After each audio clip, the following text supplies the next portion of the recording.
We have major news on the repercussions handed out by the NBA to our Miami Heat as well as the New Orleans Pelicans from the fight Friday night. We'll break that down as well as look at the updated injury report for our Miami Heat as things are seeming to be on thinner and thinner ice. We'll break that down on this episode of Heat Digest where we create daily Miami Heat content. So if that interests you, subscribe to the channel as 89.5% of you guys currently watching this are not subscribed. It'd mean a lot to us. If you did, we appreciate your support. Thank you. Now let's get to it and break down the repercussions handed out by the NBA. So if you don't know, Friday, February 23rd, the Miami Heat went to New Orleans. It was our first game post All-Star break. We went into this game without Josh Richardson. We went into this game without Terry Rozier due to injury. Went into this game and we were playing very well, very streaky, but when we played well, we looked really good. We were playing hard on both ends of the floor. Then, in the fourth quarter, with 11 minutes and 19 seconds left,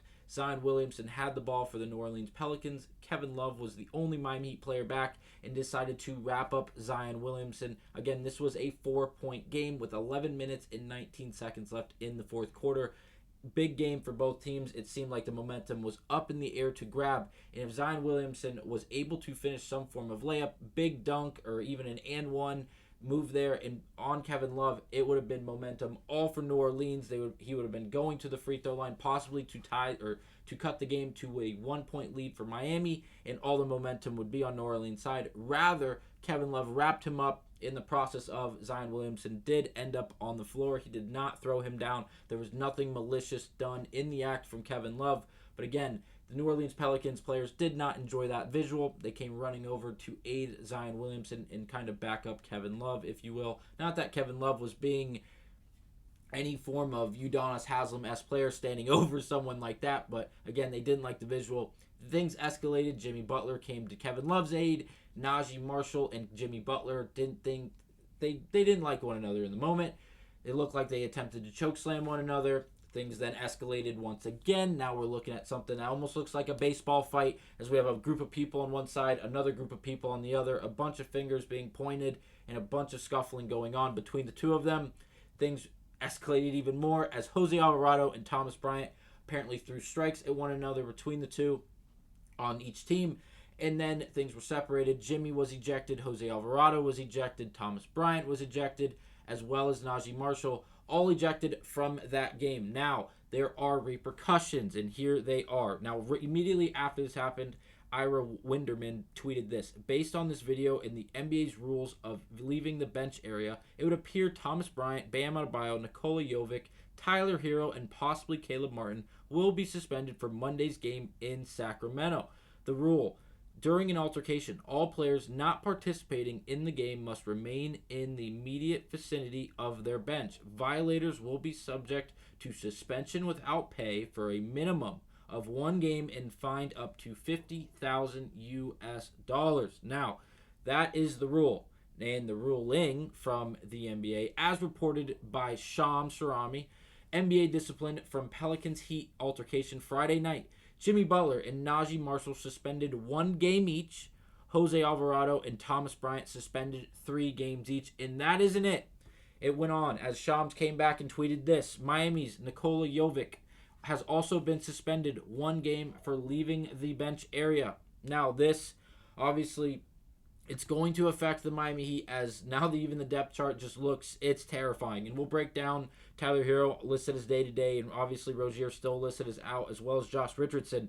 But Thomas Bryant wasn't playing a lick, obviously. But Nikola Jovic, when he does play, looks phenomenal for the Miami Heat. And when we lose players like Jimmy Butler and others, he seems to be one of the first people pulled off the bench and put into the starting rotation. So that is going to be interesting as Jimmy and him are both now out. We'll break down the injuries in just a second. What a crazy end to this solution. I will say that the Miami Heat do play the Pelicans one more time this year. It is less than about 4 weeks away. It's March 13th, I believe. I believe that's the date, March 13th.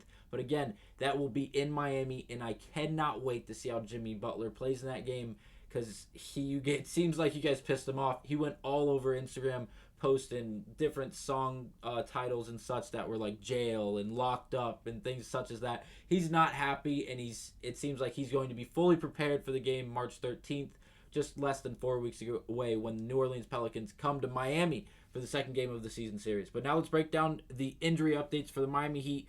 As with the suspensions and now the injuries, we are running on thin ice, it seems like. As again, I'll pull up the depth chart.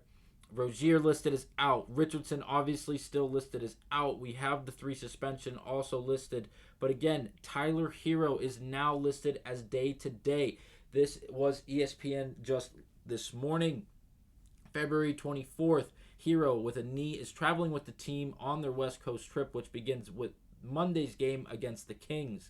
And that was tweeted about from Anthony Chung, if you will, on Twitter. Heat guard Tyler Herro traveling with the team to Sacramento today. He was moving around fine in the locker room yesterday without any assistance and said the hyperextension, and I quote, kind of scared me more than anything, end of quote. The rest of the tweet, or the rest of the quote, if you will, from Tyler Herro said this, Tyler Herro on knee, and I quote, I think structurally everything was good. No major, even minor damage. I think everything is good. It kind of just scared me more than anything. That was just the rest of the first tweet that I read you guys initially. Again, it seems like he's going to be fine. Thankfully, this game happened on Wednesday when the injury occurred. It was just after the scuffle between the two teams. Tyler Herro stayed on the floor. Still relatively close game. He was bringing the ball up the floor closest to the bench sideline, and when he went down, it was kind of just an awkward fall. It seemed like a non-contact injury. If you watch any of the NFL or anything like that, you know that the non-contact injuries are always the scariest because it's usually the lower leg, it's the ligaments, it's the ACL, the MCL. It's nothing that you want to hear any of your players go down with an injury, or really any player for that matter go down with an injury of that sorts. And thankfully, it seems like we dodged a major bullet once again, as Tyler Herro is listed at day-to-day. But again, Rozier is still listed as out. He'll be ruled out for Friday's game against New Orleans. That game obviously went on, but still, we are looking at him out. This is a screenshot. Again, same person, Anthony Chang. And another encouraging Terry Rozier video from shoot-around in New Orleans. He's out tonight with a sprained knee, but he's moving well. This is the screenshot. He was in the midst of taking a three-point shot. So it is going to be interesting to see how this comes out. It seems like Tyler Herro may be able to play tomorrow night against the Sacramento Kings in Sacramento. Again, that will be the second of 4 games on the road for the Miami Heat. We then go to Portland and then Denver before coming back home. It's going to be interesting. We won't have Butler. We won't have Jovic. We won't have Rozier. We won't have Richardson.